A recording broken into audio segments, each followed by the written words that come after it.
Doctor Umme Tahmina সীমা, আপনার কাছে জানতে চাই যে বন্ধ্যাত্বের তো অসংখ্য কারণ, এর মধ্যে খুব মেজর কারণ যেগুলোর জন্য আসলে আইভিএফটা অনেকটা অবধারিত হয়ে যায় বা অন্যান্য কারণগুলো একটু আপনার কাছে জানতে চাই। হ্যাঁ, আসলে আমাদের যদি আমি সারা বিশ্বে চিন্তা করি যে বন্ধ্যাত্ব একটা এখন মেজর ইস্যু হয়ে যাচ্ছে। হ্যাঁ, যে কারণেই হোক, অনেক কারণ।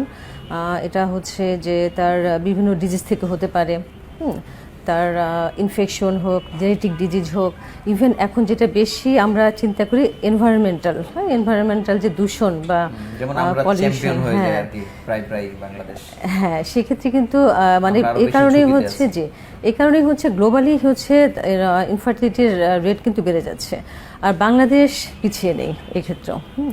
তা অনেক কারণের মধ্যে আমি বলবো যে কমন কারণগুলো, যেমন হচ্ছে যে পলিসিস্টিক, মানে হরমোনাল কারণ যদি আমি চিন্তা করি তাহলে পলিসিস্টিক ওভারিয়ান সিনড্রোম বা বিভিন্ন হরমোনাল কজ, যেমন থাইরয়েড ডিজঅর্ডার, প্রোল্যাকটিন হাইপারপ্রোল্যাকটিনিমিয়া।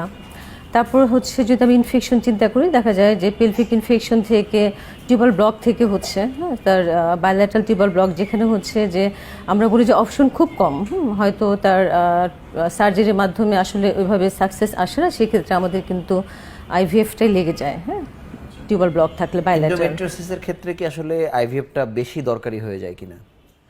আচ্ছা, এন্ডোমেট্রিওসিস আরেকটি ইম্পর্টেন্ট কজ।